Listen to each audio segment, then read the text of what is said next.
Hi everyone, in this video I'll be demonstrating how Chinese characters work. Now I'll be making an analogy between the Chinese writing system as well as the English writing system. So before we get started with the Chinese writing system, let's first talk about how the English writing system works. Now suppose I'm writing the word cat. That would be one C, one A, as well as one T.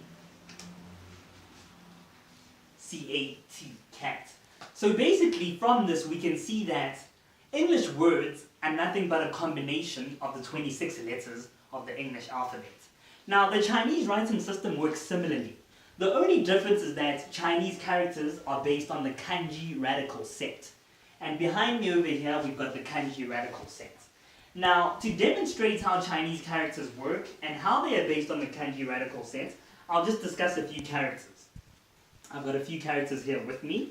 Let's begin with this character, J. 1, 2, 3. 1, 2, 3, 4. Now, as you can see, I counted 1, 2, 3. That makes this purple radical over here. Now because it takes 3 strokes to draw this, that means that in the kanji radical set, you'll find this in the third row. Third row, because all of these within the third row are drawn with 3 strokes. And if you have a look over here at number 63, that is this component over here. 1, 2, 3. The walk radical. Okay? Now, let's talk about the next radical. 1, 2. That's drawn with 2 strokes. That means you'll find that in the second row, because all of those are drawn with 2 strokes. And we have the lid radical over here. And that's what we have over here. And then we just have these 2 extra strokes. So this is the Chinese character. This means J. 4th tone. And this means this. Now in other videos I'll explain how the tones work.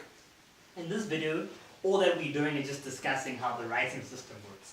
Now I'm going to write another character that has a similar radical.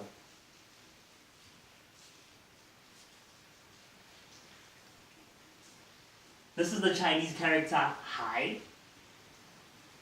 Hai shi, which means still. And as you can see over here, we've got this very same radical, which is drawn with 3 strokes, and then we've got this. This is actually a Chinese character on its own, which means bu, which is the negative.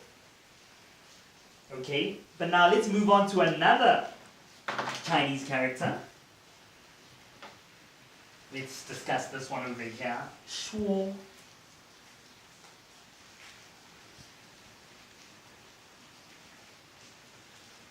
Now, shuo means speak. I'll just write that beside there. And this character has 1, 2, 3 radicals.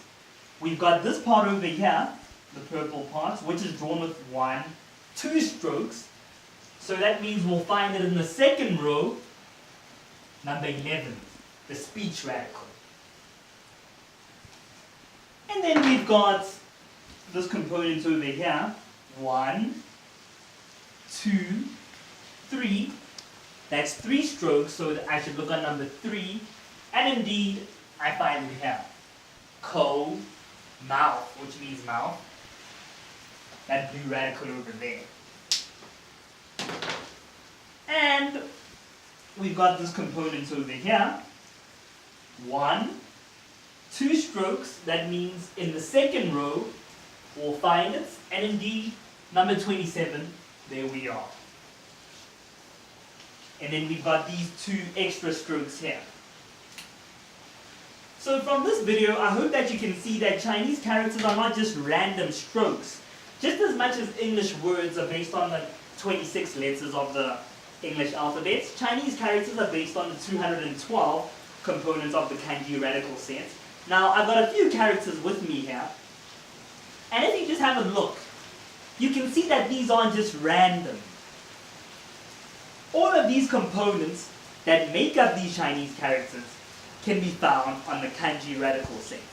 Now, in future videos, I'll be explaining pinyin, which is how you write Chinese using the Roman alphabet, and I'll also explain how aspects of the Chinese language works. Thank you very much for watching.